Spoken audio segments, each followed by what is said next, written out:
Bueno, ¿qué tal? Buenas tardes. En nombre de la Universidad del Museo Social Argentino. ¿No se oye? Ahí me lo tengo que acercar mucho hoy. Bueno, quería presentarme. Yo soy el doctor Andrés Febraio, soy director de la carrera de psicología de acá del Museo Social Argentino y queríamos darles la bienvenida porque a través de un convenio que nosotros tenemos con ADEI, venimos realizando varias actividades y este año ADEI está realizando acá en la universidad un ciclo de conferencias. Este es el segundo encuentro, o sea que es la segunda conferencia que realizamos.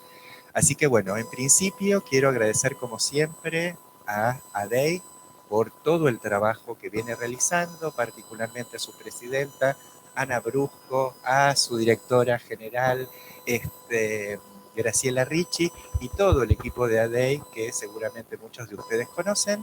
Así que bueno, para nosotros realmente es un orgullo y un placer recibirlos en nuestra universidad. Por otro lado, la gente de ADEI me ha pedido que pase un pequeño avisito, así que lo voy a leer. ADEI quiere contarles que a partir de hoy cuentan con la posibilidad de incorporar al ciclo de conferencias, incorporarse todos aquellos profesionales de todo el país que no tienen la posibilidad de asistir de manera presencial y que quieren capacitarse con ADEI. Así que se inaugura un canal online y le dan la bienvenida a todas aquellas personas que ahora están en directo, también viendo esta y que van a ver esta conferencia en el día de hoy, y también quieren mandar un especial saludo a la filial de ADEI en la provincia del Chaco. ¿Bien pasado? Perfecto. Bueno, y ahora sí los dejo con la conferencia. Gracias, Andrés. Buenas tardes a todos. Estamos muy felices de contar hoy con la presencia del licenciado Jorge Cantis. Él es psicólogo, psicoanalista, es director de la especialización Discapacidad, Campos de Intervención, Subjetividad e Interdisciplina en el Colegio de Psicólogos de Mar del Plata. Es coordinador del área de discapacidad de ASAPIA, docente en la Escuela de Posgrado en Clínica Psicoanalítica de la Infancia y la Adolescencia en ASAPIA. Es expresidente de ASAPIA, exdirector de la Escuela de Posgrado en Clínica Psicoanalítica de la Infancia y la Adolescencia en ASAPIA, profesor titular de Psicología 3 en la licenciatura de Fonoaudiología, Facultad de Medicina de la Universidad de Buenos Aires, profesor titular de discapacidades motrices, neurológicas, malformaciones y subjetividad, y de adultez y discapacidad en la carrera de especialización en Psicología Clínica de la Discapacidad, Facultad de Psicología de la UBA. Es profesor titular de abordaje psicosocial de las discapacidades en la maestría en problemas y patologías del desvalimiento en la UCES. Es supervisor en centros de día e instituciones de educación especial. Es autor de artículos referidos a la temática de la discapacidad en niños, adolescentes y adultos y su grupo familiar. Y fundamentalmente, y más allá de todo, es un profesional que respetamos y queremos mucho, que tiene una escucha y una participación y una disponibilidad constante para los que hacemos los trabajos de apoyo en las escuelas. Así que bienvenido, Jorge, un placer.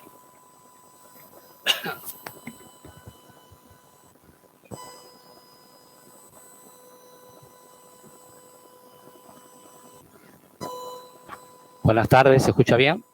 Muy bien. Bueno, ante todo, muchísimas gracias por la convocatoria, por la invitación, tanto a la licenciada Constanza Biondi como a toda la gente de ADEI, ¿no? Y el reencuentro de exalumnos, colegas, hay muchísimos que me voy encontrando, ¿no? En tantos lugares que uno está y, bueno, está bueno poder escuchar y renovar. Espero que algunas cosas no sean repeticiones, otras no, uno nunca sabe, pero de alguna manera todo se va recreando. Bien, la temática del cual me convocaron, que tiene que ver con la problemática de los comportamientos disruptivos en la infancia, análisis, estrategias entre la clínica y la escuela. Sabemos muy bien que es una temática muy compleja, es una temática que hay que pensarla desde la interdisciplina, por supuesto. Estamos en la 1, acá tenemos el soporte. En la 1, sí. Sí, no me arruines la sorpresa. Bien. Vos lo ves bien, ¿no? Bárbaro, bien, bárbaro. Esta es una temática que tiene que ver con la interdisciplina.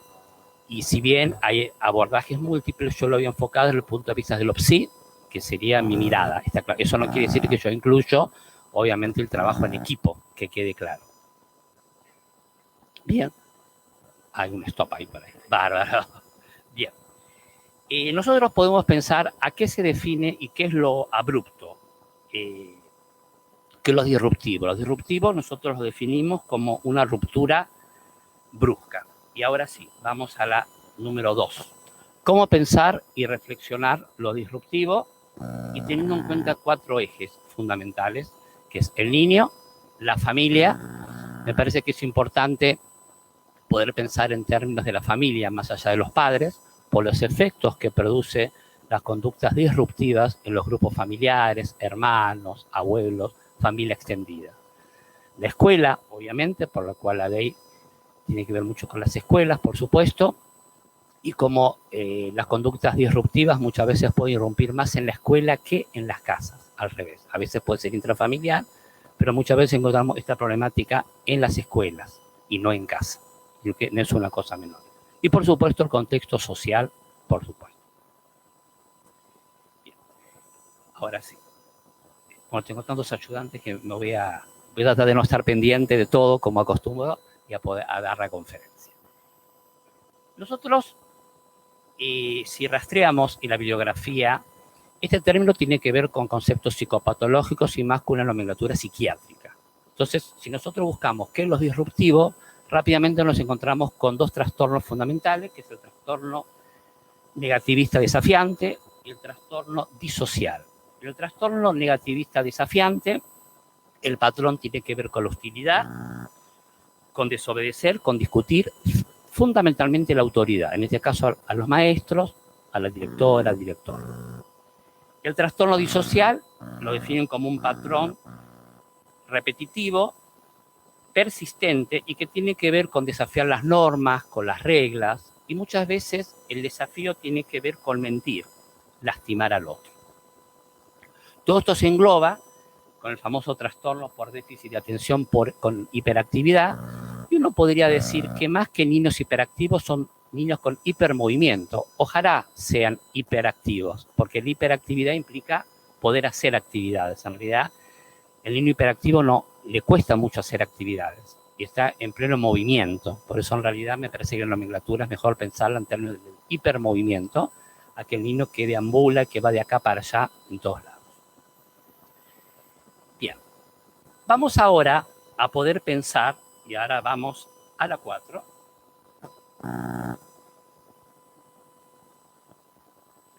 Y tiene que ver cómo poder pensar los dos ejes que se juegan en esta cuestión disruptiva, la impulsividad y el oposicionismo. Tenemos que pensar si hay fallas. Yo no lo pongo como una categorización rígida, sino podemos pensar si hay una falla en la estructuración subjetiva y podemos pensar si la impulsividad y el oposicionismo en algunos niños con estas características es una forma de transitar la subjetividad, ¿no? La forma de transitar es oponerse. La forma de transitar la subjetividad es la impulsividad, es un estilo, como una filosofía, a pesar de la corta edad que tienen, no, depende después de las edades y las cuestiones. Y quiero aclarar por las dudas, en relación a la presentación curricular, que yo no me estoy refiriendo a los niños con discapacidad, me estoy refiriendo a los niños con esta cuestión disruptiva, porque si no entramos con esta cuestión de la etiqueta. Después podemos ver el intercambio, cómo podés jugar en niños con un retraso, con una problemática específica, ¿está claro? Me parece como hacerlo más amplio, si no parece que estamos ya pensando en cuestiones más de prejuicio de alguna manera.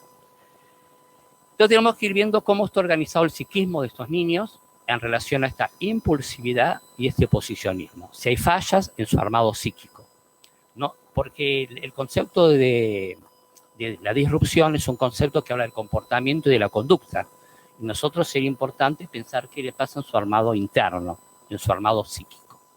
Por lo cual ahí, evidentemente, es muy difícil hablar de los niños disruptivos, sino que hablar de ese niño con esa singularidad, con esa particularidad, con esa familia, con esa escuela y con ese barrio, donde habla la cuestión específica, por lo cual los en realidad no sabemos si podemos hablar de los disruptivos, sino de ese niño disruptivo con esa singularidad.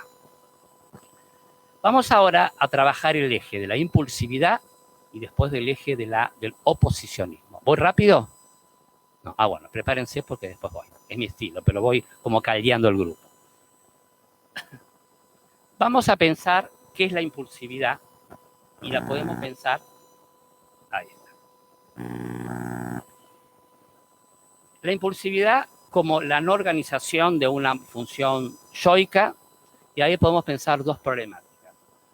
La no organización de un proceso cognitivo, del cual podemos ir viendo si el niño comprende el acto desafiante, si comprende los efectos que implica, ¿no?, oponerse, insultar, si es consciente de los enojos, de la respuesta, porque muchas veces hay niños que piden disculpas automáticamente, pero es más una respuesta automática, como el mismo posicionismo. Entonces, esa disculpa o esa reparación que hace en términos de lo maníaco, no lo voy a hacer más, no lo voy a hacer más, no lo voy a hacer más, y lo vuelve a repetir. Por lo cual tenemos que ir viendo los efectos de la comprensión del acto y de los efectos que produce eso. Y también hay que ver cómo está organizado en su función de organización mental. Por lo cual, podremos pensar que la impulsividad va a generar problemáticas en una desorganización del yo. El yo se va desorganizando. Vamos a ver si son por problemas mentales o por problemas cognitivos o ambos. A veces uno por funciones didácticas va separando, pero después en la realidad es un todo que tenemos que hacer como un diagnóstico diferencial. Faltaba el autor de Klein. Bien. Vamos a ir viendo que muchas veces en esa zona de desorganización hay confusión de ansiedades. Hay una mezcla, lo que podríamos llamar de la ansiedad de pérdida, y otra mezcla de la ansiedad paranoide. La organización del yo se produce a partir de una desorganización, el postulado freudiano, que el yo se arma a partir del ello. Por lo cual la ansiedad irrumpe en las zonas en curso de la organización y desorganización. Entonces podríamos pensar que hay dos tipos de desorganización. Una en la que nunca existió una organización y otra que representa una disociación transitoria o duradera de lo suficientemente consolidado. Y acá es importante diferenciar si hubo o no una organización, por lo cual ahí podemos pensar la cuestión interdisciplinaria. Porque muchas veces, cuando se piensa en términos de desafiante o oposicionismo, por supuesto, el niño va a un psicólogo infantil, después vamos a ir viendo el tema de la medicación, que muchas veces es necesario según las situaciones. Lo que pasa es que a veces no tenemos que apurarnos, pero también a veces es necesario. Pero a veces, muchas veces, no se piensa que hay un trastorno del lenguaje que también puede estar perturbándolo en el oposicionismo y en el desafiante. Y está claro que también si un niño tiene perturbaciones, no diríamos primero hay que armarlo psíquicamente para después trabajar el lenguaje. Yo planteo en los dos tiempos, porque de alguna manera también esa dificultad de la expresión del lenguaje da cuenta de cómo no está organizado el niño. Por eso es muy importante ir viendo cómo se juegan estas dos ansiedades y la intervención interdisciplinaria de otras disciplinas, ¿no? Bien. Como yo dije hace un rato, hablé de la impulsividad y nombré el oposicionismo. Vamos ahora a pensar en términos del oposicionismo.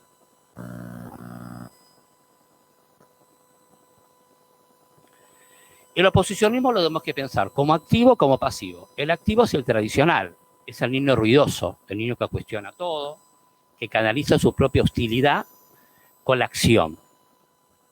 Pero también podemos pensar un oposicionismo pasivo, un oposicionismo silencioso, no ruidoso, donde el niño pierde interés frente a los estímulos del mundo escolar y del mundo social.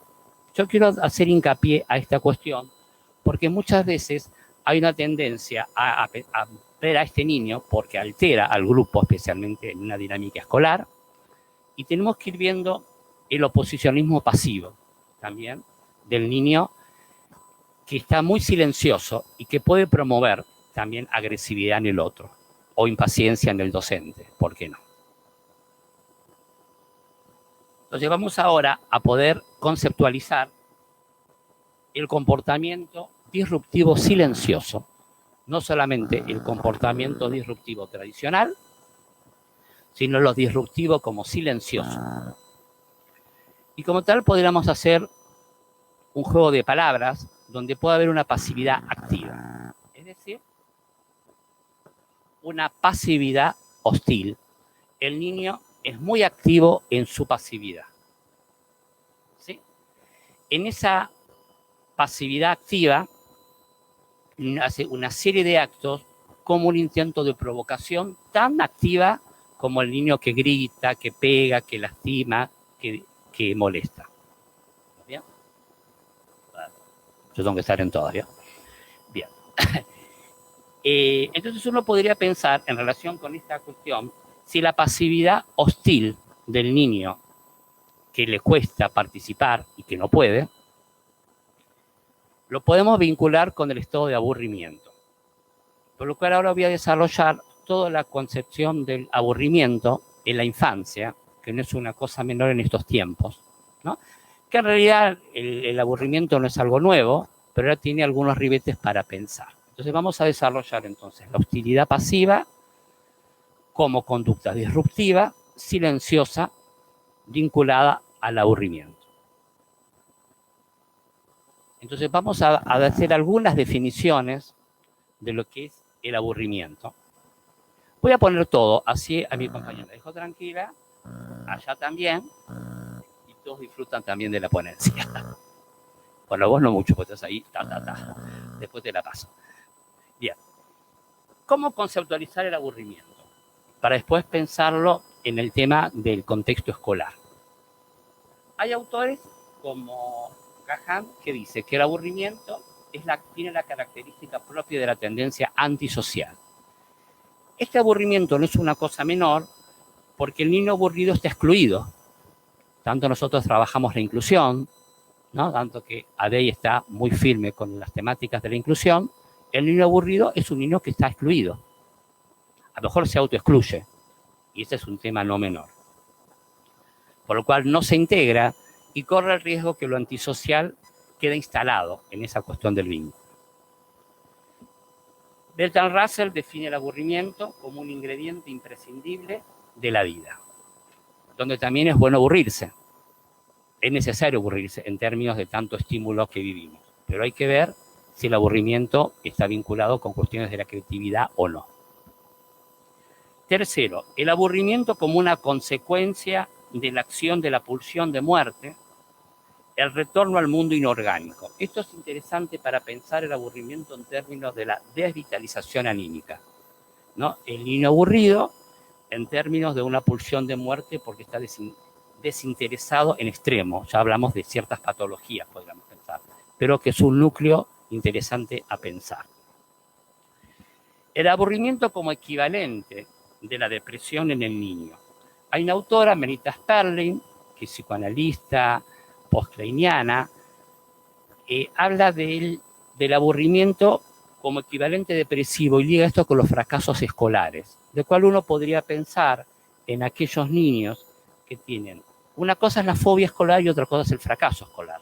Hay niños grandes, de 8, 9, no, de 3, 4, que todavía les cuesta ingresar a la escuela y que los padres nos cuentan algunas escenas complejas de las entradas, ¿no? Que siempre antes de entrar aparece esta cuestión de un ruido en el coche, y bueno, hay que probar por qué no va con la combi y sigue con la mamá, y estas cuestiones vinculares también no menor, pero que de alguna manera hay como un estado de cierta tristeza no cualificada y que para el niño la escuela es un encuentro con aquello que lo pone en estado de tristeza, donde uno le dice, bueno, pero están tus compañeros, no quieres ir, ¿no? Es como que no hay nada. No es un problema del aprendizaje, es mucho más que el aprendizaje o lo escolar. No es que el niño se frustra y por eso no quiere ingresar, no quiere estar en el aula. En realidad es una cuestión, un equivalente depresivo. El tema de la depresión en la infancia tiene muchas controversias también. Lo que pasa es que la depresión en la infancia no lo tenemos que pensar en los modelos de la psicopatología del adulto. La depresión de la infancia cursa de otra modalidad y puede cursar como equivalente. Y este es un equivalente, como hay otros equivalentes en la depresión de la infancia. Y este equivalente puede ser el aburrimiento, como expresión del fracaso escolar. Otro autor, Philippe Gouton, va a decir la relación del aburrimiento con un estado paranoide, más que depresivo, ¿no? Y también es interesante para pensar cómo de alguna manera lo persecutorio en el niño se juega realmente, cuando alguien se acerca, cuando alguien le da una consigna, que es algo que hay que desarrollar un poco más.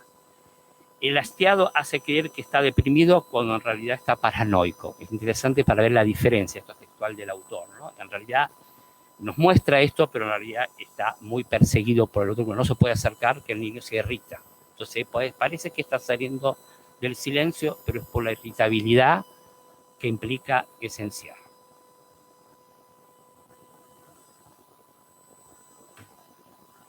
Vamos equipo, que viene la próxima. Bien. Vamos a pensar el aburrimiento también como un desinterés provocado por un ataque envidioso. El niño desvaloriza al objeto como resultado de una única incapacidad para tolerar el encuentro con el objeto de aprender. Incapacidad del niño para enfrentar el encuentro con el objeto, y hay que ver ahí cuál es la defensa que se juega en ese aprendizaje. Es decir, que el niño, ¿está la envidia ahí, ataque envidioso? ¿Apareció la envidia? Veo que la envidia está hasta en el power es difícil la envidia, ¿vio? Trabajarla no digo nada. Muy bien. Es el poder de la envidia, ¿vio? Bien. En relación con el aspecto envidioso, tenemos que ir viendo qué le implica al niño encontrarse con el objeto para aprender, ¿no? Donde uno podría pensar que el niño empieza diciendo, la maestra no sabe nada, ¿qué me va a enseñar? ¿Qué me va a dar? ¿No? Y que hay con una hostilidad frente al conocimiento del otro. Bien. Podríamos pensar que el aburrimiento, después que son estos temas, los podemos desarrollar en el intercambio, ¿está claro?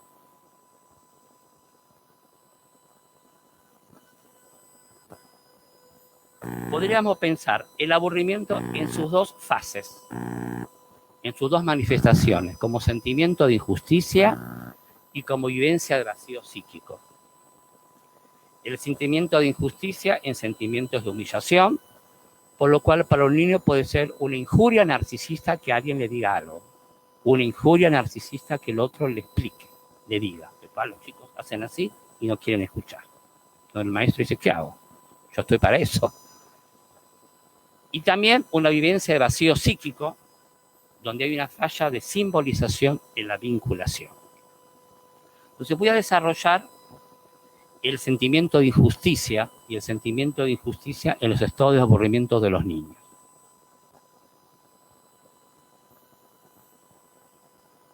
Vamos a poner todo. Podríamos pensar que en este sentimiento de injusticia los niños se encuentran presos, como estar encerrados en su propio aburrimiento frente a la situación de aprendizaje. Podríamos pensar que están como negados y nada de la palabra del adulto puede llegar. A veces nada de la palabra del terapeuta puede llegar. Podríamos pensar que el contenido de la fase anal primaria, en términos de la fase del libido, aparece como esta cuestión de lo expulsivo. El niño expulsa todo aquello que viene de afuera. Por eso lo envidioso. Expulsa todo. Él no necesita nada. Y cuando van creciendo y se instala esta problemática, ellos saben todo y el otro no sabe nada. Es como un arrasamiento con el conocimiento del otro. Un arrasamiento con los conocimientos del adulto. Podríamos pensar que ahí se hace complicado para el niño porque la realidad no es verdadera, es falsa. Es capaz de decir con eso lo que dice es mentira. Yo me acuerdo de un niño de 8 años que él traía sesión y me dice, ¿y qué sabes vos? ¿Y qué sabe la señorita? ¿Y qué sabe la maestra? Como que en realidad él tenía que estudiar algo y no sabía si era verdadero eso. ¿Cómo sabes vos qué es eso?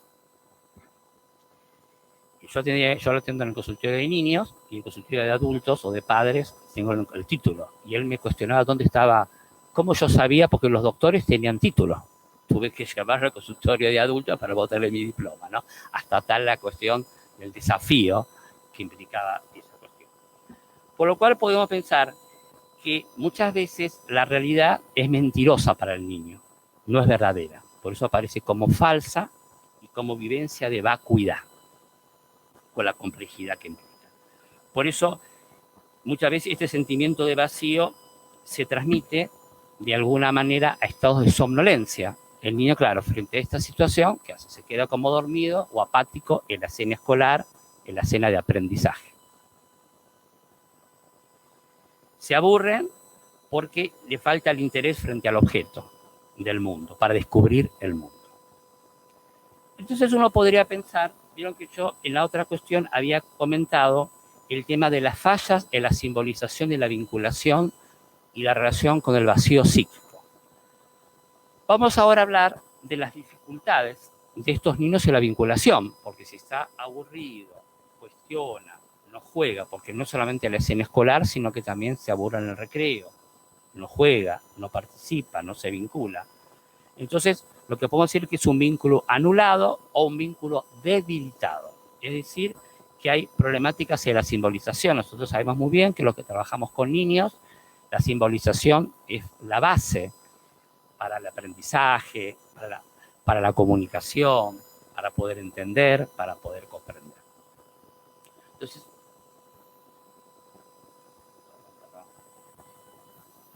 me quedé yo acá y lo dejé solitos a ustedes. Entonces tenemos que ir viendo la dificultad de vincularse con el mundo, el vínculo anulado, el vínculo debilitado, por lo cual no es que no se vinculan, sino se vinculan como una cuestión más deficitaria, con vínculos muy acotados.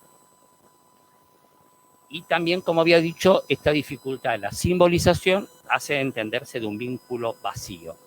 Pero aunque se habla mucho estos últimos tiempos de la clínica del vacío, en un tiempo se habla mucho de la clínica del vacío en adolescentes vinculados con las adicciones. Sin embargo, hay como una cuestión de poder pensar el aburrimiento y la clínica del vacío en niños, que es otra problemática específica, ¿no? Y que muchas veces el niño está en la situación escolar en una situación de vacío psíquico. Vamos entonces a poder pensar cuáles son las condiciones para producir un mundo vacío.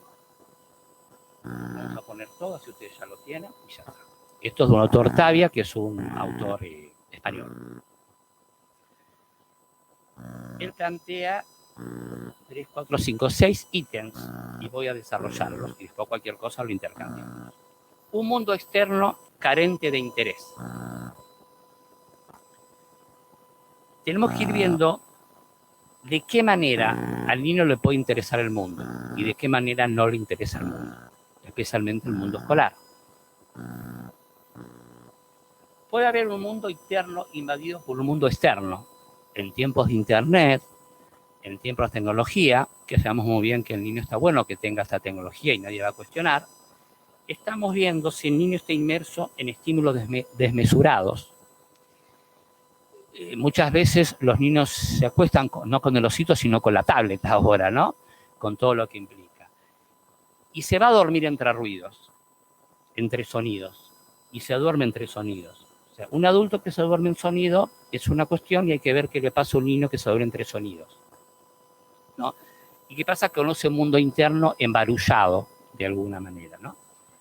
Hay niños que el fracaso escolar tiene que ver por falta de sueño en esos tiempos que corren, ¿no? Niños que uno empieza a indagar, más que con el niño, porque a lo mejor el niño viene con una problemática, que vieron cuando trabajamos con niños, está el motivo de consulta a los padres, el consulta a motivo de la escuela, que hace una derivación, y está el motivo de consulta al niño. Y a lo mejor el niño uno le pregunta, ¿sabes por qué estás acá? Porque uno nunca le va a hablar del motivo de la escuela o el motivo de los padres, por lo menos en las primeras entrevistas, me dice, y yo duermo mal.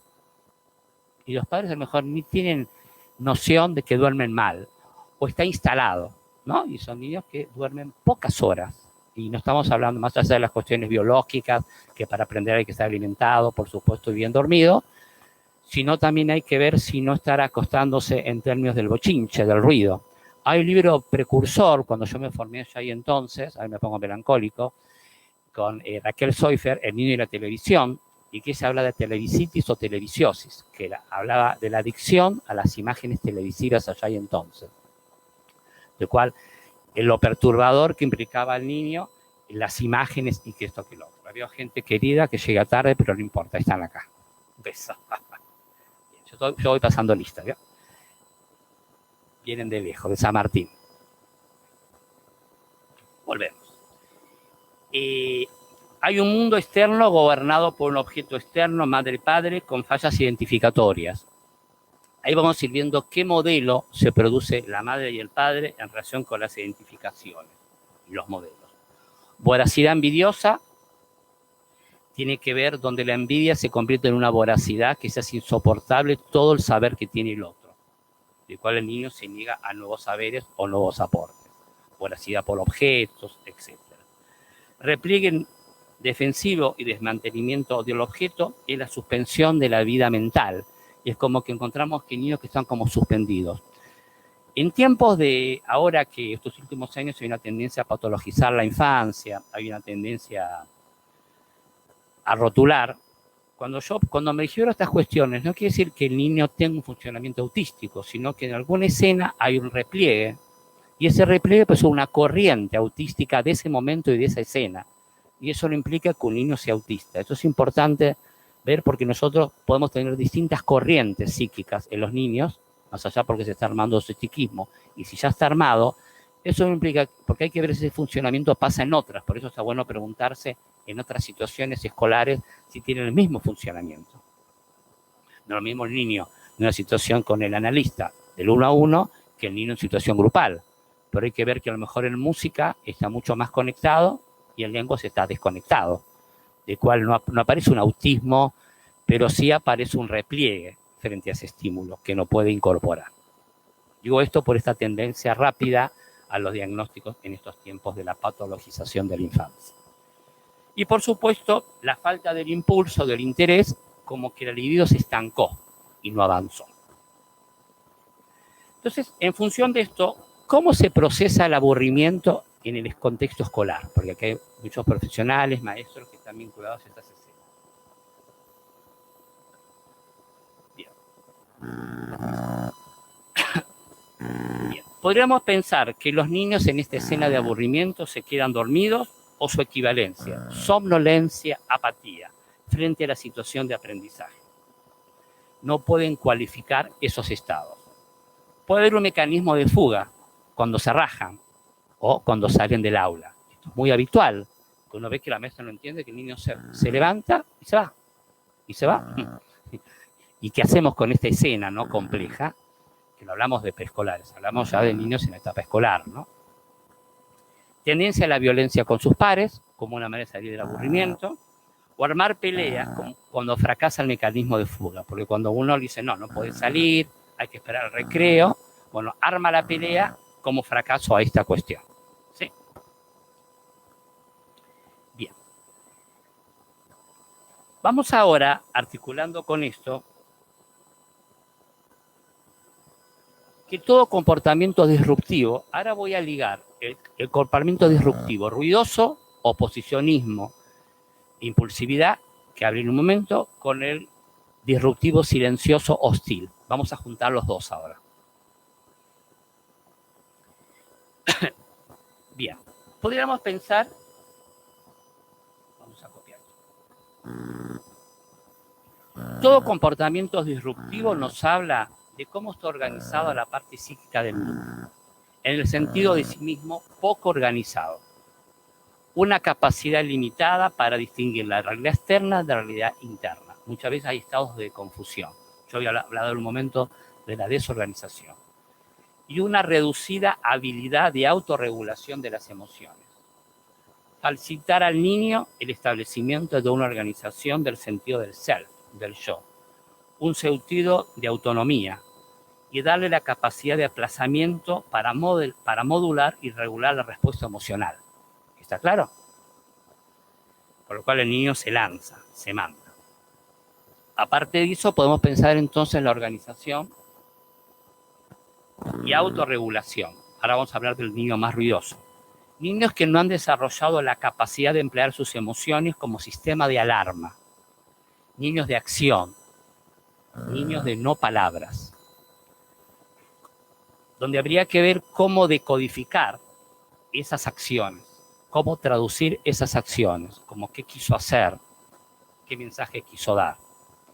Siempre en estas escenas que son pérdida de límites hay un pedido que alguien ponga un límite. Pero más que una parada de carro y de límite que es necesario, también hay que entender qué quiso decir el niño, qué quiso transmitir. Por lo cual muchas veces pueden ser que la acción, hay alguna palabra que nosotros llamamos como palabra holofraseada, que en la holofrase el niño condensa emociones, sentimientos. En una palabra hay toda una frase armada que hay que desarmar. Bien. Si nosotros seguimos con la idea de lo que pasa en la conducta, por un lado, y también tenemos que ir viendo qué pasa en su parte psíquica, en la interioridad. Por lo cual, podemos pensar qué pasa con el armado o las fallas en la constitución del super-yo. Sabemos muy bien que son de las instancias psíquicas en el armado de un niño, de un sujeto, y que el super-yo da cuenta de lo permitido, de lo prohibido, y el problema se sienta en la estructura del super-yo como posibilitador y como protector. Muchas veces los niños desafiantes, los niños impulsivos, está alterada la autoconservación en términos que no cuidan su propio cuerpo o no cuidan el cuerpo del otro, porque la acción se manda de tal manera que pone en riesgo, por lo cual la escuela se asusta y porque es muy complicado este manejo. Donde ahí, bueno, ahí se puede poner, se piensa en términos de medicación o no, en qué situación puntual, porque está en situación de riesgo, su propio cuerpo o el cuerpo del otro, o el cuerpo del adulto, del docente. Por lo cual, habría que ver qué pasa con el instinto de autoconservación de esto y de otras cuestiones del cuidado, ¿no? Del cual uno también tiene que estar muy alerta para estos niños que después tienen accidentes en la casa. No tiene lo desafiante, pero tiene su equivalente de la fase del super-yo, ¿no? Con el ascensor en las casas, las cuestiones de protección y etc. Entonces, y muchas veces en la tendencia más del niño de la hostilidad activa, hay un nivel de la autoconservación que fracasa, donde ahí podemos ver ciertas escenas de autolesionarse el niño, ¿no? De hacerse daño. Ya no con acciones de desafiante, sino a producir un daño en su propio cuerpo.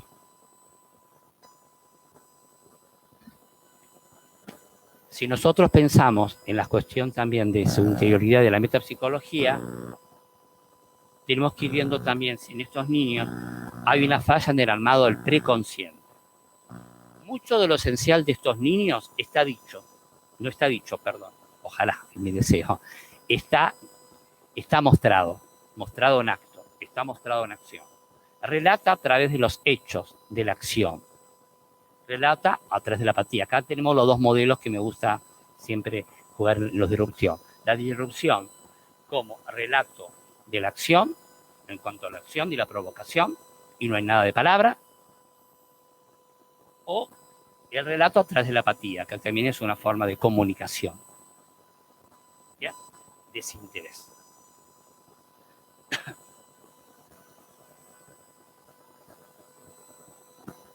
Linajes familiares, linajes identificatorios. Tenemos que pensar qué proceso identificatorio se da en el niño con los rasgos invisibles de oposicionismo y desafiantes. No hace falta una cuestión lineal. Sabemos muy bien que la psicología del niño no es una cuestión automática del rasgo del padre al rasgo del niño, pero puede haber una cierta invisibilidad del oposicionismo del padre, del oposicionismo de la madre, o del cuidador significativo, etc. Y que me parece que es un dato importante a tener en cuenta. Y cómo después con el tiempo se visibiliza. Los otros días en una sesión, hoy es viernes, el miércoles, un niño de 9 años, ya en la prepubertad, el inicio de la prepubertad, que yo atiendo hace 2 años, con cuestiones de mucha hostilidad al grupo y que esto que el otro, y mucho desafío, mucha envidia con el conocimiento, hasta como más estable, diríamos, y entonces empieza a registrar su exterior. Cuando el niño está muy concentrado, trae siempre las peleas y los líos y los cuadernos y estas cuestiones de estrategias y muy poco de su contexto. ahora que está como más tranquilo, porque puede disfrutar de la situación de aprendizaje, trae que su hermanito menor, que siempre pasa en la psicoterapia, ¿no? Cuando uno mejora, se destabiliza y aparece el hermano con dificultades de aprendizaje importante, menor, 2 años. Dice, y se armó una pelea terrible, porque papá y mamá, viste, no pelean, pero yo lo escuché a papá que tiraba todo. A mí me parecía que esto no es normal, ¿no, Jorge? Porque yo cuando me enojaba, yo no tiraba todo, ¿no? Y es muy interesante porque en realidad esto que estaba invisible se visibiliza. Nosotros no sabemos si es algo que el niño nunca registró o ahora que está con su libido puesta en otro lugar puede ver y puede dar cuenta y puede denunciar de alguna manera. ¿Está claro? En el contexto de su psicoterapia. Y por supuesto, también el niño como sostén del narcisismo de los padres, acá puntualmente con la impulsividad, porque el término es muy amplio, es que muchas veces, a veces está habilitado a la impulsividad y el oposicionismo en algunos padres. Nunca me gusta generalizar, como diciendo, sí, qué bien, que se defienda la vida, si no le gusta a la maestra que lo diga, porque después de todo esa maestra, ¿no? Y los padres empiezan a insultar en la sesión. Pues entonces ahí se complica porque realmente el niño tiene que sostener esto que dicen los papás, de alguna manera, ¿no? Y ahí, bueno, uno tiene que trabajar el sentido común, pero fundamentalmente uno podría pensar que aquello que los padres no pueden llevar en acto, lo aparece el hijo actuando, de alguna manera con fuerte gusto. Bien. En relación con las intervenciones con los padres, muy amplio, pero podemos pensar que por lo general cuando un niño es disruptivo, o un niño que está instalado, esto en la escuela, muy fuerte, son padres que se desbordan fácilmente y que no pueden sostener sus propios bordes y se quiebran frente a aquello que irrumpe desde el niño. Esto es importante realmente porque ahora en términos de la tecnología, muchas veces los padres me graban audios, me filman al niño enfrente de la escuela. ¿Ve, Jorge? Esto, así usted se entera qué es lo que hace. ¿Ve, Jorge? No se quiere bajar del coche, ¿no? Audios y audios, después uno tiene que trabajar para ir viendo qué hacemos con toda esta cuestión, ¿no? Que después podemos ver esto de la tecnología, de cómo se nos mete ahora en las consultas, en los tratamientos y qué hacer con esta cuestión. Porque también los papás en la desesperación muestran otra acción. ¿Está claro? De alguna manera. Y donde falta ahí poner la palabra. Entonces tenemos que ir viendo cómo acompañar con la complejidad que implica. Es probable que la cuestión del niño no tiene que ver con los padres, tiene que ver con la situación psíquica, no digo causa y efecto. Pero hay que ver cómo ellos se desbordan a partir del desborde del niño. Ahí hay que ayudarlos a encontrar los recursos y las cuestiones de adecuación, que no es nada fácil. Bien. Vamos ahora a ver qué es pensar a la intervención con el niño.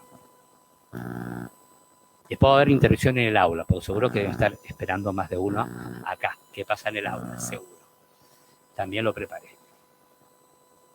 Diferenciar qué tipo de irrupción se va a jugar en el niño.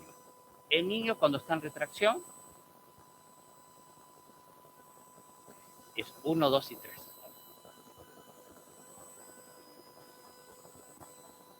Se te fue el coach.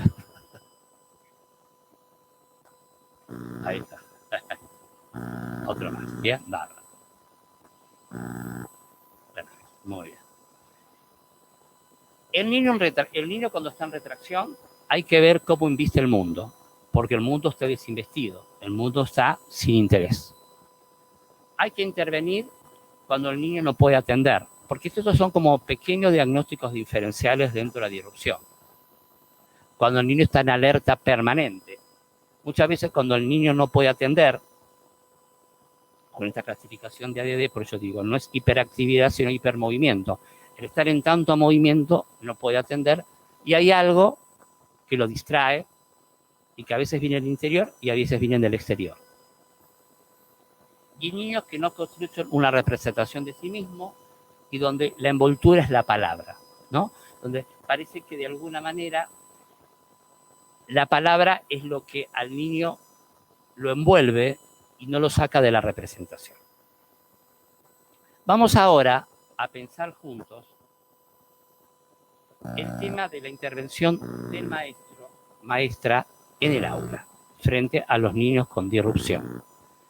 En primera instancia, sabemos que cada docente va construyendo estrategias y dispositivos en función de saberes, capacitaciones actuales, porque me parece que la capacitación es permanente, sabemos, en estos campos de la niñez, de la infancia, y la biografía personal. Uno también actúa desde su historia, y me parece que esto no es una cosa menor. Y cómo se le juega a una maestra, a un maestro en escena escolar, la impulsividad de un niño, el desborde del otro, cómo se le juega su propia historia también, y qué personaje puede retornar. Por lo cual, a veces hay niños que tienen mucha habilidad de pescarnos, de alguna manera, como del inconsciente inconsciente, y por lo cual ese niño puede dedicarle más impulsividad a uno que otro. Y no es que el docente no tiene carácter, mire qué motricidad viene. En otro tiempo lo hubiese volcado, pero bueno, ahora estoy mejor de la motricidad para los que me conocen. Uno podría pensar que en estas escenas hay que ver qué se le juega también al docente, su propia historia de la impulsividad, su propio posicionismo y los modelos que ha tenido de vínculos de agresividad, de ciertas violencias familiares que ha transitado, etcétera. Y qué le retorna, ¿no? Cuando a veces un docente a veces más le cuesta, más uno tendría que revisar qué se le juega de la situación puntual de lo personal. Eso seguro, ¿no? Más allá que hay que trabajar también el aquí y ahora de ese mundo. Por lo cual, eso es del docente. Y del niño tenemos que detectar la particularidad de lo disruptivo, porque lo disruptivo, que si bien en tiempos de internet la podemos ver en las páginas, va a tener una singularidad. La disrupción es única y repetible. No es siempre igual, aunque parece que es igual. Muchas veces hay un riesgo del docente que ya se la ve venir. ¿Está claro? Ya sabe que va a venir y se posiciona en ese lugar. Eso es muy complejo también, por la repetición. Entonces, siguiendo en los términos de la intervención del alumno, ahí llegó el coach otra vez. Vamos a poner todo. Pusieron el aire también, todo bajo control acá, ¿está? Bien. Podemos ver las escenas previas frente al comportamiento disruptivo, pero no para decir es por eso, porque a veces la disrupción no es lineal, pero sí hay que entender las escenas previas para hacer un análisis decidido qué es lo que lo genera a la acción al niño. ¿Está claro? A veces son las mismas escenas, a veces son otras, y es importante ver los escenarios previos donde se genera la disrupción, no para explicar causa y efecto, pero para verlo. Entonces vamos a ver que cuando el alumno no atiende, está en pleno repliegue, entonces el niño está muy replegado, que no molesta, hay que ver cómo sale de ese repliegue, y puede salir con una cuestión hostil, haciéndose daño con su propio cuerpo, y uno no entiende qué pasó, y ahí el docente dice, ¿qué nos pasó a nosotros? Está el niño que no puede, el niño desafiante, y acá hay que tener cuidado del docente, como también de un terapeuta, pero más en una escena grupal, el riesgo de entrar en la escalada del poder, ¿no? Donde uno le empieza terminando como a los gritos. Yo soy la maestra, yo soy el director, que está bien que quede claro, porque una cosa es una escena en consultorio y otra cosa es la escena grupal, que quede claro que ustedes tienen y yo que tengo otro escenario. Pero sí, me parece que es importante ir viendo cómo marcar las diferencias de lugares y de roles, pero cuidado con esta cuestión del poder que se juega, porque a mí me parece que el niño se potencia mucho más en el desafío, ¿no? Y muchas veces el niño ir a la dirección no le genera ninguna cuestión persecutoria, me parece en estos tiempos que corren.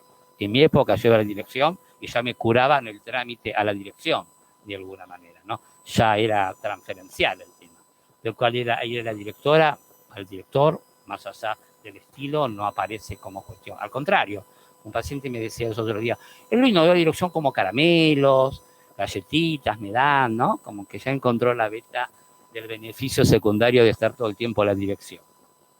En nuestra época no nos daban caramelo en la dirección, seguro que no. Bien, niños que se mueven demasiado, donde están buscando la contención. Ahí va a depender mucho de la herramienta creativa del docente de ver en qué lugar lo ponen, en qué lugar sacarlo, porque lo disruptivo siempre es una repetición de lo mismo. Entonces, es la habilidad, la creatividad del docente para sacarlo de esa repetición, con la complejidad que implica en lo cotidiano, por supuesto. Entonces, ¿cómo rescatar la actividad del docente y la comunicación con gabinete, si la escuela tiene, por supuesto, y el equipo de salud mental? Cuando digo equipo de salud mental, es porque muchas veces tenemos que ir viendo quiénes son los profesionales que asisten a este niño. Psicólogo, muchas veces hay psiquiatras infantiles, a veces está el neurólogo, ¿no? Sabes muy bien que eso también implica diferentes miradas, mirarlo de lo neurológico, de lo psiquiátrico. Quiero aclarar que yo trabajo con psiquiatras infantiles y que a veces cuando la situación aparece con la intensidad del sufrimiento, a veces la medicación es puntual y es necesaria. Hay que trabajar con los papás previamente por la angustia que implica esta cuestión, y hay que encontrar un perfil de psiquiatra infantil que también pueda escuchar a los papás y al niño. ¿Está claro? Y un psiquiatra que vea al niño, ¿eh? Porque muchas veces yo me he encontrado con psiquiatras infantiles que recetan a través del discurso de los padres. Y ahí yo me pongo muy firme, pero si acá hay un psiquiatra, y si hay que por lo menos lo podemos intercambiar, pero siempre el psiquiatra tiene que ver al niño.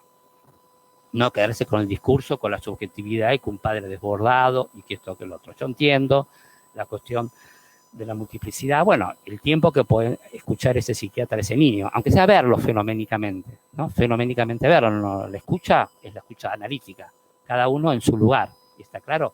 Pero muchas veces yo me he encontrado con fracasos en la medicación y cuando yo hablo con el psiquiatra o con la maestra, no, él lo vio una vez, creo, en 2 años lo vio una vez, ¿no? Entonces, bueno, ahí habría que ver cómo juega esta cuestión. Son modalidades, no quiero generalizar, y otros psiquiatras que me saco el sombrero y que trabajo, que sí, que realmente ven al niño, hacen un seguimiento recortado, como se puede, y esto es importante.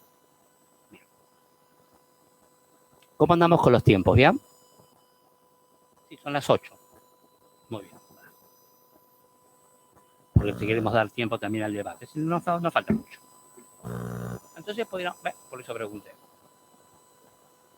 Podríamos pensar entonces en las reflexiones finales, mío, pero sí con la apertura, así que vaya pensando qué cuestiones. ¿Cómo crear un dispositivo terapéutico y escolar? Es el dispositivo escolar y es el terapéutico. Son ambos dispositivos que se necesitan, ni uno ni otro, son los dos. ¿Cómo transformar la repetición en creatividad? Porque esta es la clave para mí. Sabemos que la creatividad tiene que ver mucho con la salud mental y hay muchos trabajos vinculados con la creatividad y la salud mental. ¿Y cuál es porque, ¿qué pasa? Como lo disruptivo se repite, se automatiza. Y se automatiza también la mirada del docente. Y también el docente sabe qué va a pasar. Y que siempre más de lo mismo. Y siempre más de lo mismo. Entonces hay que ver el posicionamiento del docente, la creatividad, la herramienta. Sabemos que no hay recetas, por lo cual si en la próxima a la pregunta me piden recetas no hay. Pero sí poder pensar la creatividad para ese niño, a diferencia que para otro. Los recursos tienen que ver también con los recursos que el docente cuenta, ¿eh? Una cosa es la capacitación, la formación, este encuentro que hacemos, y otra cosa es el recurso que el niño cuenta también. El recurso que el niño cuenta también es muy importante para hacer ese trabajo del intercambio. Por supuesto, tenemos que lograr que el niño pueda investir la escena escolar desde la curiosidad y el placer. Si no hay curiosidad, como la pasión que podemos tener nosotros un viernes a la noche, escucharme acá a las 20, ¿no? Esta pasión que quiero pensar que hay pasión, ¿no? Por lo menos nadie se levantó hasta ahora. Este es el tema, ¿no? Si nosotros tenemos que dotar al niño del interés, de la curiosidad. Entonces, muchas veces el niño tiene curiosidades y tenemos que ir viendo si el acto escolar, si el acto de aprendizaje es un lugar de curiosidad, ¿no? Muchas veces hay cuestiones muy fuertes de los niños donde carece el sentido de curiosidad porque no se puede acercar el objeto. El objeto no es interesante, se traslada después a los maestros, se traslada al edificio, y a veces hay como una fantasía que si se cambia de escuela, el niño va a modificar. Muchas veces los papás me han consultado. Yo por lo general acompaño, pero a veces uno tiene que decir éticamente algunas cuestiones. Hay escuelas que son más continentes, hay cuestiones que son menos continentes, pero fundamentalmente cuando está muy instalado el cambio es como llevarse la dificultad a otro lado, de alguna manera. Lo que pasa es que a veces hay ciertos vicios institucionales que el niño está sometido, de los cuales los padres creen que el niño está etiquetado realmente. Lo que pasa es que el niño repite la escena. Entonces, al repetir, siempre es más de lo mismo. Por eso a veces, yo muchas veces he trabajado con las escuelas, con gabinete, como, bueno, qué hacer con los desajustes cotidianos de los niños, ¿no? Llamados telefónicos, en el cuaderno, en el mensaje, ¿qué pasa? Porque también a veces está el goce del niño que viene, mira. Entonces, que me muestra en sesión todos los días, o las 2 veces por semana que lo puedo ver, o 3 o 1 a la frecuencia, de esto. Si no, ahora que la tecnología me sacan foto de su cuadernito y del llamado de atención, de gabinete, de la maestra, y que eso también habría que pensar en estrategia por los efectos, porque muchas veces esta cuestión de cuando los disruptivos se instalan en una forma rígida, automática, y cuando el niño comprende los efectos del acto, hay un goce del niño, de la provocación. El niño disfruta, no sé en forma perversa, porque sería demasiado decirlo, pero sí hay un goce permanente de arruinar la producción del otro por esta cuestión envidiosa. Hay un placer por arruinar la capacidad creativa del docente. Igual el docente no sabe qué hacer, está perdido. Y tiene razón, está perdido. Entonces, a veces habría que revisar en cada caso cómo instrumentar. La familia tiene que enterarse, porque a veces hay actos que son de riesgo, o provocó daño en el objeto de un compañero, o una lesión física. Bueno, hay que ver la andanada de cuestiones, pero hay que ver siempre en cada caso los efectos que genera la familia y el efecto que genera el niño como goce de arruinar.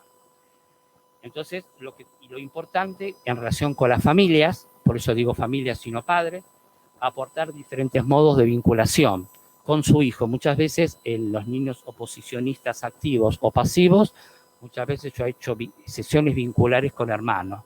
No que lo invito a la sesión a jugar, sino que hacemos una sesión con el hermano, y es muy interesante, mayor, menor, para ir viendo si ese niño, mi paciente, es el depositario de las cuestiones de la acción, ¿no?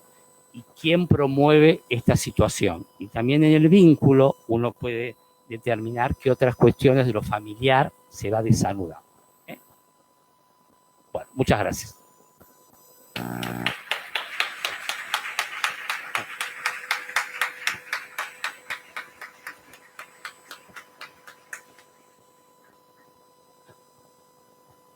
Muy bien, entonces abrimos el espacio de comentarios y preguntas.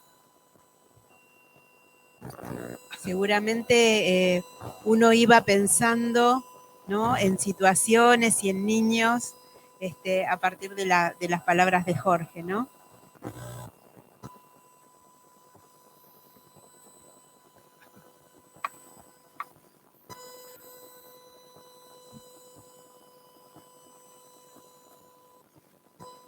Nos dejó sin palabras. Es grave. Bueno, hay que dar tiempo y acaldear o también por escrito, el que no sea no, porque a veces uno no quiere participar en grupo.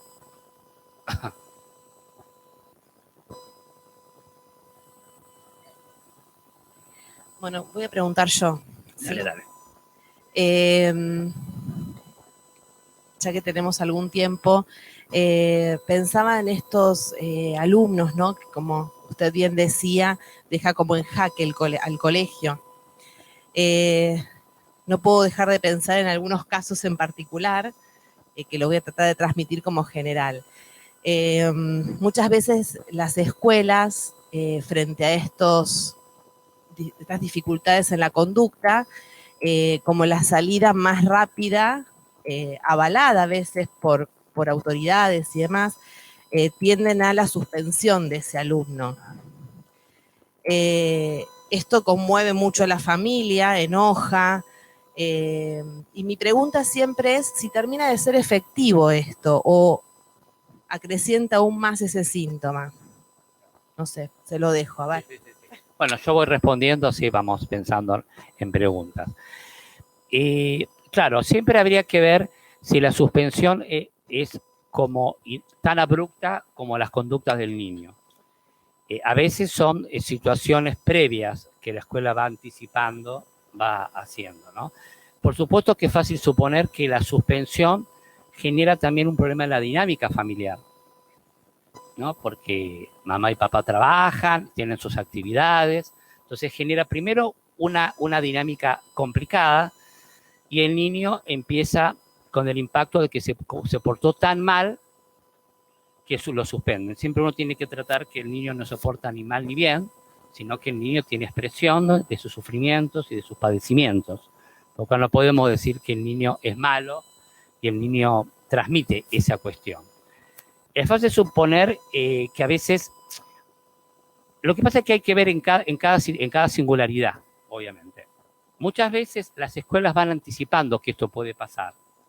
Entonces, es probable que el niño genera esta situación porque sabe que esto va a pasar y puede ser el beneficio para el niño. Puede haber un beneficio secundario de quedarse. Recuerdo de una escena, obviamente, en tantos años de trabajo, de niños que han sido suspendidos con una mamá ama de casa, con mucha actividad, pero dentro de la casa, del cual el quedarse en casa era todo un beneficio para ese niño. ¿Está claro? Bien. En otras situaciones podríamos pensar que genera con un colapso muy fuerte, obviamente. Lo que sí que yo planteo que siempre cuando el niño lo suspenden, se largó la lluvia, ¿no? Así que nos podemos quedar mucho tiempo. Qué castigo, ¿no? Sí, lluvia, sí. Ustedes pensaban que eran los aplausos de la calle. No, claro que como efecto, porque lo producen acá y en la avenida Corrientes. No, pero no. Volvemos. Una de las problemáticas que cuando aparece el niño suspendido es que el niño no esté excluido de la escena escolar, ¿no? Entonces, ahora con la tecnología que se puede, ¿no? Si el niño le mandan la tarea, esto no es una cosa menor, ¿no? Que puede haber un seguimiento de lo escolar, si no queda como muy excluido. Y si también me ha pasado niños que por las dudas no lo invitaron a los cumpleaños, ¿no? Entonces quedó excluido de varias escenas. Entonces la suspensión tenemos que ver de qué escena queda excluida.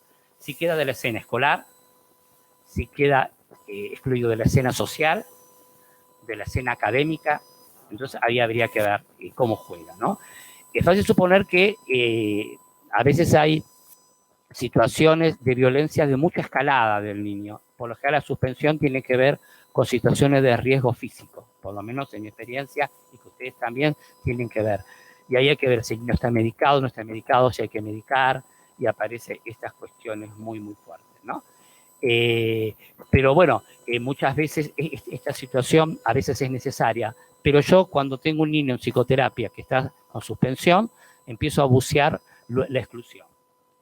Si la exclusión es masiva, es más complicada, ¿no? Y si hay conexión con la tarea y que se los paga, que eso que lo otro. Hay escuelas que son muy estrictas, muy rígidas, y que no, que si está suspendido, está excluido, vaya el lapsus, y no hay posibilidad de nada. Ahí es como yo trato de negociar a ver que si se puede como integrar, ¿eh? Hay una pregunta, pero hoy no coordino, Susana, hoy por hoy. Bueno, quería, uniendo lo que vos decís, o la pregunta que ella hizo, es lo mismo que sucede con la reducción horaria, que en los últimos tiempos, yo lo he visto mucho. Bueno, para los que no me conocen, soy psicopedagoga, no trabajo en escuelas, sino que trabajo en mi consultorio. Así que toda la variedad que dijiste yo la tengo, todo lo que bostean. Vos no, tus niños, ¿no? O vos también, vos o los niños. Bueno, yo las tengo en mi consultorio. Trabajamos hace 20 años con Susana, me permito este chiste. Claro. Quiero decir que de todo se me vinieron ejemplos, pero he visto mucho en los últimos años como una estrategia, no sé, sí, me viene a la cabeza reducción cuando horaria. Suspensión, la reducción horaria. Sí. Es muy problemática. Sí, la reducción horaria tiene la misma problemática, casi tan compleja como, porque hay un momento que son de 2 horas, de 3 horas, y después hay que negociar para que vuelva al ritmo y también se pierde, porque ahí es una cuestión como de pérdida, como que el niño frente a una escena se va o no almuerza, porque los almuerzos son caóticos, Y a lo mejor la escuela tiene razón, que quede claro, no estamos cuestionando la cosa, pero hay que trabajar con el niño a ver qué impacto le produce, porque ahí hay que trabajar todas escenas de duelo, porque son pérdidas que el niño va transitando, no de todo el día, sino de lo cotidiano. Es verdad que la reducción horaria es un gran problema actualmente, son modalidades que antes no estaban, ahora están muy fuertes la cuestión de esa cuestión. También hay que ver si son grupos muy numerosos, entonces a veces también una de las indicaciones, a veces no es un problema si escuela es más o menos continente, a veces tiene que ver también con el número de niños que están en ese aula con ese niño, con esas conductas. ¿Está claro? Eso también es una complejidad no menor. Está también el tema de las dobles jornadas y jornada simple. Sabemos muy bien lo difícil que es encontrar escuelas de jornada simple en Capital y en Gran Buenos Aires. No hay, son muy pocas. Y a veces la indicación terapéutica es una jornada simple y muchas veces se ha resuelto y se ha aliviado a los niños. Y ahí sí, vieron que el analista a veces tiene que hacer un posicionamiento ético y decir, no es que siempre decimos del otro qué le parece. Muchas veces el analista tiene que bajar, especialmente cuando trabajamos con niños o una cuestión. Muchas veces yo dije, es de mucha exigencia. Ahí se convierte el sostén donde decimos los padres, dice, lo que pasa es que esa es la escuela que yo siempre quise ir y ahora yo la puedo pagar, ¿no? Y yo me imagino mi hijo saliendo, entonces bueno, y hay que trabajar ese duelo porque ese hijo no puede esa escuela, no puede. Y la escuela hace todo el esfuerzo bien, pero no es para esa escuela y es muy complicado decir eso mejor en un auditorio grande. Pero muchas veces esa escuela no es para ese niño, por lo menos en esa etapa, de alguna manera. Y ahí se juega el narcisismo de los papás, donde el papá tiene que hacer un duelo porque esa escuela tan importante no puede ir, con la complejidad que implica. Sí. Acá tenemos pregunta de Jorgelina, que nos está viendo online. Ella es de Berazategui, es psicóloga, y pregunta si podría explicar un poco más el tema o el término de... Me voy a poner los anteojos. Vivencia de vacío psíquico. Bien. La vivencia de vacío psíquico tiene que ver, como yo había dicho, con una vacuidad del mundo y que el niño no puede como vincularse con los objetos, ¿no? Ahí donde hay un objeto, el niño ve un vacío porque nada le interesa, nada puede representar, ¿no? La representación del niño no existe, de alguna manera. Y lo que tenemos que ir viendo, que el vacío siempre implica una completud y otro aspecto. Por eso cuando los niños están perdidos en su vacío, en algún lugar está, hay que ver dónde están, de alguna manera, ¿no? Y que de alguna manera en la construcción del vacío siempre tenemos que pensar el vacío en términos de la falta de las relaciones vinculares. Los niños con vacío psíquico tienen que ver mucho con la pobreza simbólica y con la pobreza del encuentro del otro. No hay un otro. El niño con vacío psíquico no registra que hay un otro. Está el repliegue o está la desmentalización mental donde el otro no está. Estos niños con vacío psíquico son niños muy silenciosos en sesión, muy abúlicos, muy apáticos, donde empezar el encuentro es complicado y uno le tiene que decir, acá estoy, porque está el arrasamiento que uno siente que el otro no está, como que el terapeuta está tachado. Y hasta podríamos pensar que el niño en ese vacío tacha la escena grupal. La maestra no está, los otros no están. Y no estamos hablando de un niño autista, estamos hablando de un niño con una corriente autística en esa escena. Por lo cual dice, no, pero con los primos juega, con los primos canta, ¿no? Entonces, en esa escena, en ese escenario. Sí. Una pregunta.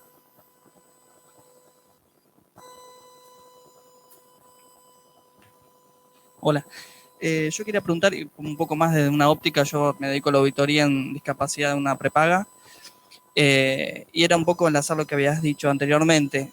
Me pasa mucho esto, que encontramos quizás a padres por herida narcisista de la discapacidad.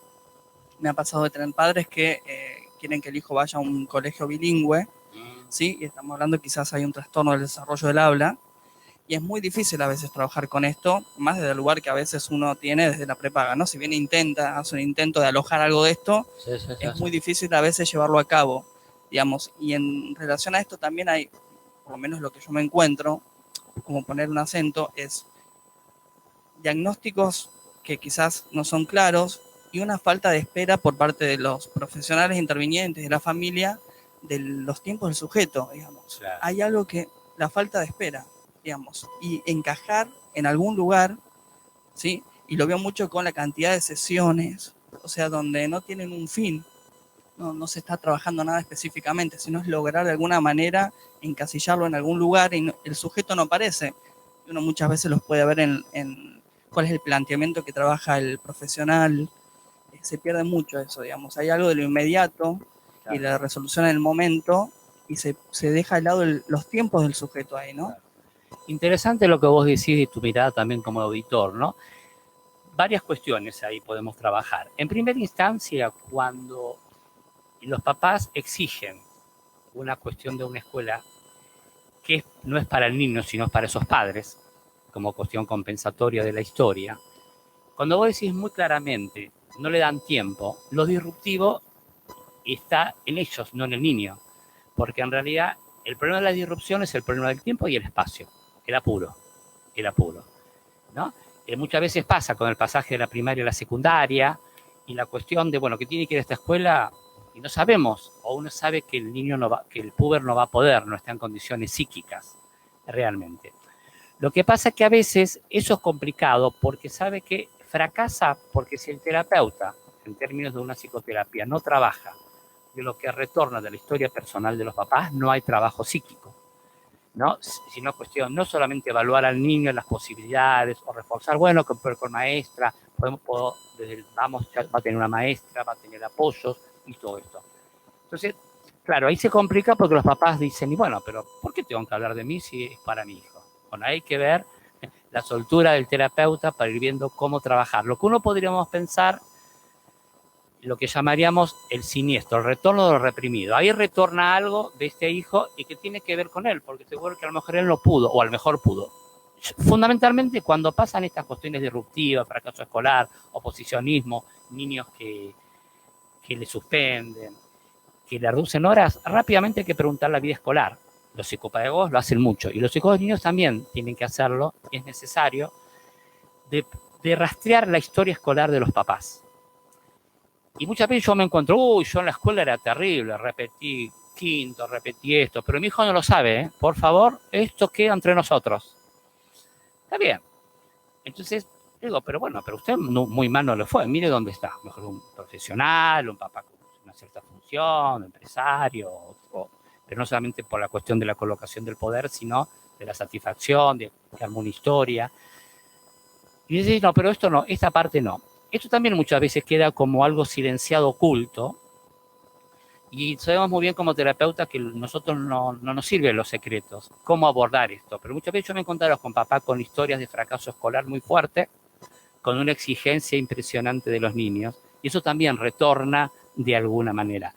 Y cuando al papá se permite, el papá y mamá, ¿no? Se le permite y habilita, se da como un movimiento de tranquilidad. Claro, igualmente muchas veces sucede que la demanda de la familia es tomada por el profesional y también, digamos, esta demanda lo lleva puesto también al profesional. Porque me parece que ahí hay un núcleo complicado en el terapeuta que se va identificando. Exactamente. Se va identificando y no puede tomar la distancia. Te van a sacar el micrófono, me parece. Te aviso. Claro. Bueno, no sé si se puede juntar con la pregunta anterior. No importa, pero... Sería, bueno, ¿cuál sería el límite, ¿no? Entre, bueno, cambiar de modalidad de escuela. O sea, recién hablaban de suspensión, hablaban, bueno, yo quiero esta escuela para mi hijo. Hablando de una modalidad común, ¿cuál sería el límite para cambiar de modalidad e incluir al niño en una escuela especial? Después de, bueno, algunas cuestiones que uno, bueno, tuvo después del tratamiento de conductas disruptivas. Claro. Sí, son dos preguntas bien diferentes. Con respecto a... Claro, entiendo la pregunta acá de la colega cuando dice cortar. Me parece que habría que ver que primero si podemos ver, primero qué nos pasa a nosotros con la cuestión del goce. Porque en el goce lo que hace el niño es arruinar todo vínculo transferencial, arruinar la relación terapéutica, la quiere destruir ante todo. Entonces uno no se siente ahí en ese rol, hay otro rol. En esa cuestión del goce corremos el riesgo donde se pierdan las diferencias entre uno y otro. ¿Está claro? Entonces, primero hay que ver el posicionamiento. Más que cortar, yo diría poder entender el beneficio. Para este niño tendrá ese goce algún beneficio, quizás para no abordar. Siempre en el goce lo que tenemos que ir viendo cuánto hay de lo maníaco, porque hay algo de lo maníaco del disfrute, ¿está claro? Como que el niño que está como una excitación y nos está gozando, disfrutando de alguna manera. Entonces tenemos que ir viendo cuál es el beneficio y que muchas veces en ese goce es para no abordar otros temas de alguna manera. Entonces muchas veces una cuestión de cómo la cuestión es yo poder sacar activamente temas, ¿no? Entonces realmente una manera, no sé si de cortar, pero viene una corriente y uno trata de imponer como otra corriente. Bueno, vos me decís eso, pero ¿por qué no? Y proponemos. A veces, muchas veces en este goce yo empiezo yo a dibujar, empiezo a tener una actividad y lo voy invitando y convocando para sacarlo de ese goce. No sé si para cortarlo, porque eso va a retornar y retornar. Y ahí tiene que ir viendo, bueno, la tolerancia también que tenemos nosotros frente a esta escena. Ese no es una cosa menor. Con respecto a la pregunta que me hacen sobre lo disruptivo y lo especial, sí, por supuesto, ahí tenemos que ir viendo. Porque muchas veces hay niños que no hay tanto un problema cognitivo, sino que lo conductual tapona toda esta cuestión. Y ahí podemos pensar que si lo disruptivo está en términos de una cuestión más del orden de la psicosis o del riesgo, ¿no? Y que muchas veces ya esta escuela no es continente. Hay que buscar otro tipo de dispositivo con contención. Pero también, ojo, que las escuelas especiales, los centros de día, los SET, si hay mucha disrupción, también interrumpen, ¿eh? Yo tengo un mail enorme de una mamá de hace un ratito, muy preocupado porque, bueno, lo suspendieron hasta que no se resuelva esta situación. No es que la escuela común no puede contener, también aparece este fenómeno en los SET, que los directores tendrán sus razones, yo no digo que no, porque hay que ser director de esa institución frente a esta cuestión, pero también muchas veces el dispositivo, que está más la mirada más de lo psiquiátrico o de las patologías, sin embargo, también hay suspensiones, ¿eh? Yo asesoro y superviso a centros de día con jóvenes con discapacidad, con retraso mental, y las disrupciones a la hora del día, porque son niños jóvenes con epilepsia, y cuando no hay la crisis está el equivalente impulsivo, y también aparecen las cuestiones de la suspensión, ¿no? Y la suspensión y no un ratito, suspensión y buscar otra institución. Realmente también es un fenómeno muy fuerte que se está instalando, muy fuerte. Esto no es cuestionar porque hay que ver, hay que dirigir, hay que estar. Yo no dirijo una institución, yo aporto desde otro lugar. Pero también este fenómeno no hay ninguna garantía que ese niño pase a otro dispositivo va a estar contenido.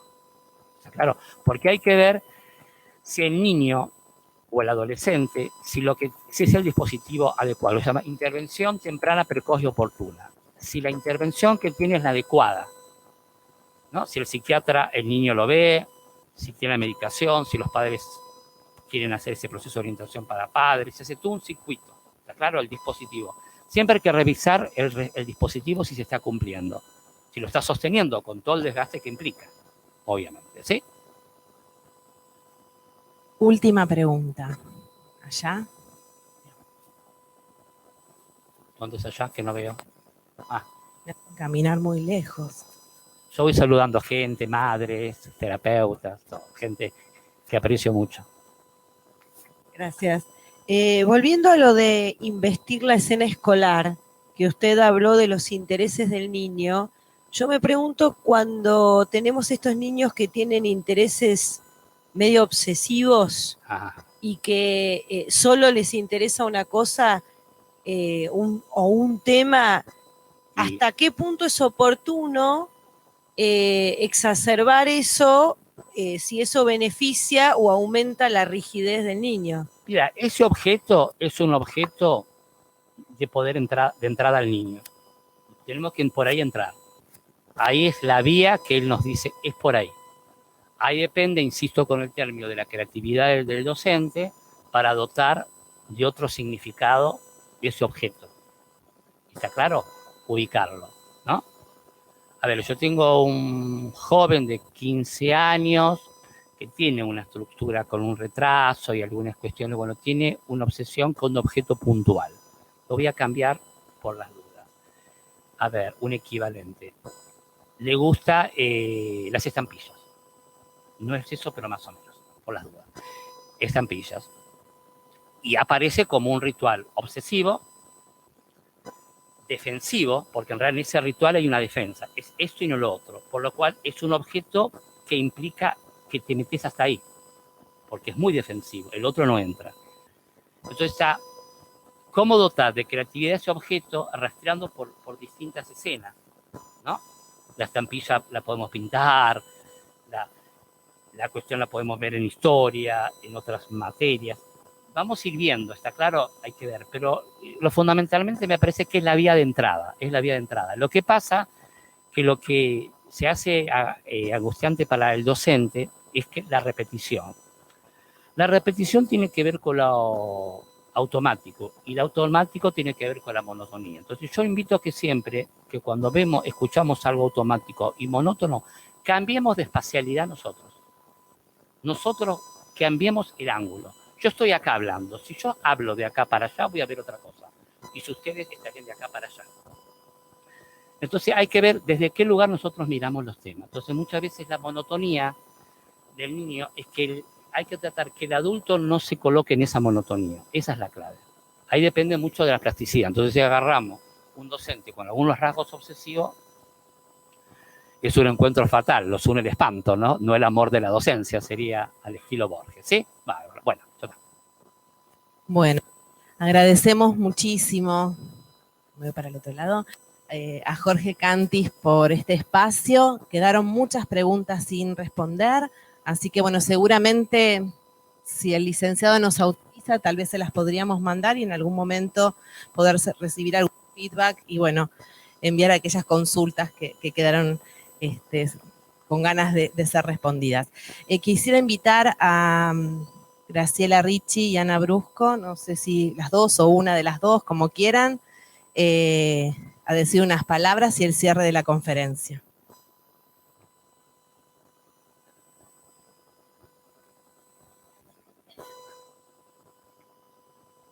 Bueno, no me queda mucho por agregar porque ha sido extremadamente rico todo lo escuchado. Fundamentalmente lo que quiero es agradecerte, Jorge. Ha sido un placer escucharte. Sí me voy a permitir una reflexión. ¿Cómo se podría llevar a los profesorados de educación inicial, primaria y secundaria un poco de todo esto que vos has dicho hoy? Porque el maestro no tiene todos estos recursos. Está bien que tiene el apuro del currículum, tiene el apuro de la directora, de la inspectora, del tiempo. Pero ¿cómo podemos hacer para que algo de esto pueda entrar en entre los resortes que maneja un docente en el aula? Sería maravilloso que vos pudieras aportar a los ministerios, por lo menos a la ciudad, en todos sus niveles, algo de todo lo que has dicho. Ha sido extremadamente rico. Nosotros tenemos muchos maestros y muchos maestros de apoyo y yo sé que no tienen estos recursos porque tampoco los tenemos nosotros. Así que te agradezco enormemente. Ha sido como una luz para inquietarnos y para abrirnos unos pensamientos, nuevos recorridos. Así que te agradezco enormemente. Por otro lado, te quiero agradecer que hayas aceptado ser parte de nuestro comité científico. Nosotros tenemos un comité científico con varias personalidades de Buenos Aires que nos acompañan desde hace muchos años y hemos pedido a Jorge que fuera un nuevo miembro de este comité. Él ha aceptado y por ese motivo yo te agradezco muchísimo, te doy la bienvenida a DEI, un pequeño obsequio por este momento, pero fundamentalmente te agradezco que hayas aceptado ser parte del comité y te agradezco muchísimo por la conferencia porque me ha parecido maravillosa. Así que gracias Bueno, muchísimas gracias. Y bueno, siempre cuando a uno le ofrecen algo, le ofrecen de a poquito. Primero me ofrecieron el nombramiento, después la conferencia. Ahora me van al profesorado y al ministerio. Así son los... Y bueno, hay pero- que ser así. Hay que ser así. Hay que ir, vos dijiste muchas veces hay que ir hacia adelante, ¿no? Hacia adelante. Sí. Bueno, vamos El hacia tema adelante. del profesorado, me parece que es importante ir viendo también cuál es la idea de sujeto que hay en la formación, que eso es clave. La idea de niño, la idea de la infancia, y que esto es un gran tema no menor. Bueno, yo les agradezco a todos la designación. Para mí va a ser un gusto poder colaborar. No sé de qué se trata, veremos cómo es, pero bueno, es un honor poder ser parte del comité de ustedes. Bueno, hay mucha gente que conozco de tiempo, Constanza y otros colegas que fui encontrando en el camino hoy. Así que, bueno, muchísimas gracias por estar, por el intercambio. Y bueno, no tengo ningún problema de ir contestando preguntas. No sé si hoy ahora, pero dentro de un rato puede ser. Muchas gracias, ¿eh?